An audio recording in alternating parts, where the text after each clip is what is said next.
Mesdames,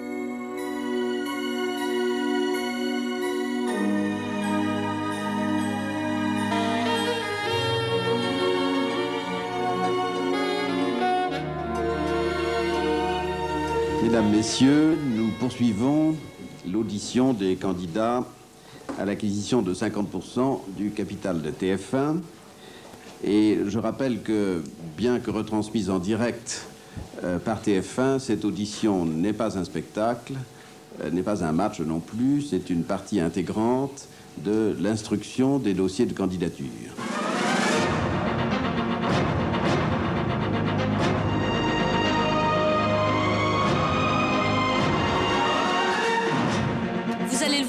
Tous nos invités vivent une situation difficile, rencontrent des obstacles, mais pourtant, tous ont décidé d'aller au bout de leur combat, de tenir leurs promesses. Monsieur le Président, Mesdames et Messieurs les conseillers, permettez-moi tout d'abord de vous remercier de nous avoir fait l'honneur de nous inviter aujourd'hui, mes partenaires et moi-même, pour vous présenter, ainsi qu'aux téléspectateurs, notre projet de reprise de TF1.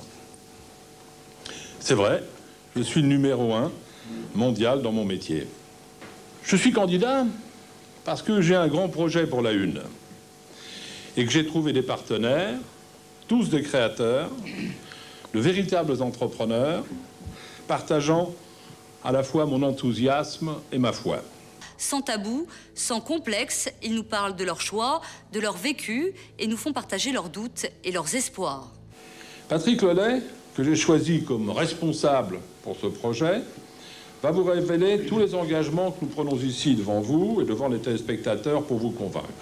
Le projet de reprise de TF1 que nous vous présentons aujourd'hui est bâti autour de quelques idées simples. Tout d'abord, respecter le téléspectateur. En second lieu, nous avons cherché à donner une dynamique nouvelle à la création française. Faire absorber au public français des séries américaines, ce n'est pas une fatalité. Je ne mens pas, Suzanne, alors ne me traite plus de menteur. Tu crois? Je crois que le fonds de commerce, la réputation d'une chaîne, elle est faite bien sûr de son audience, elle est faite aussi de sa réputation. Et une chaîne de télévision qui prétend être la première en France ne peut pas le rester uniquement sur la diffusion de programmes les plus simples à absorber. Look at this.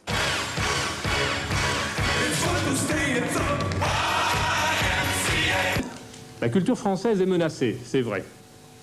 Mais la culture française doit résister. Parce que la culture, elle exprime le besoin et le plaisir de vivre ensemble. Je me dégoûte. Parce que la culture exprime une vraie communauté de mémoire, une vraie communauté de projets. Quand on est la grande chaîne de télévision qu'est la Une, il faut de temps en temps savoir oublier l'audimat. Parce que montrer ton cul, c'est pas se faire remarquer. En ce qui concerne notre volonté de réserver une place importante aux événements culturels de haut niveau, elle est indiscutable. On doit pouvoir traiter l'année Ravel, Des grands événements d'opéra, des retransmissions du Festival d'Orange ou du Festival d'Aix, l'anniversaire d'Olivier Messiaen, le vaisseau fantôme, la flûte enchantée, Beyrouth, chorégraphie d'Orange. Il forme avec ses copains le premier groupe de majorettes. Et nous serons une chaîne de culture et nous avons l'ambition d'imposer notre marque de ce point de vue-là. Je voudrais quand même préciser à propos des documentaires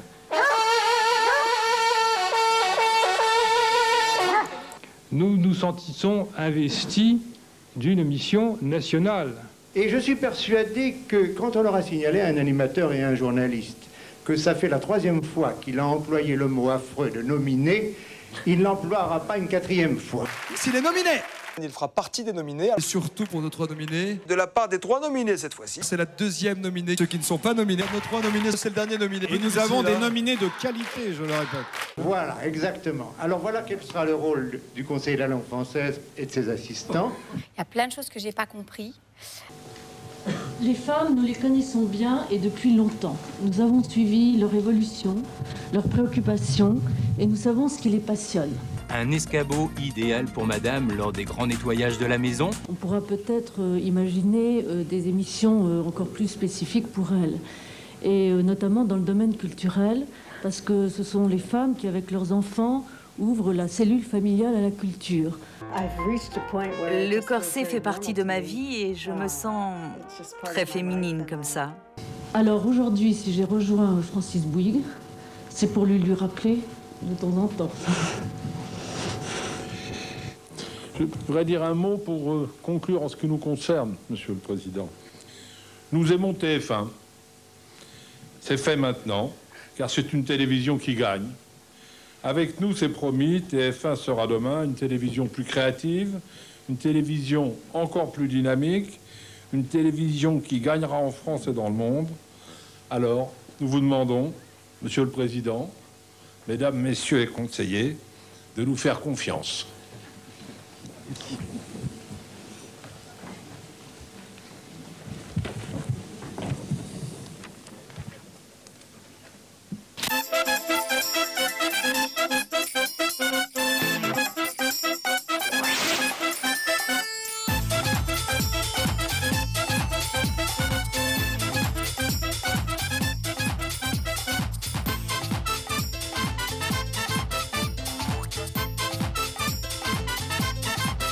On a le slip de Jean-Pierre Pernaut aussi.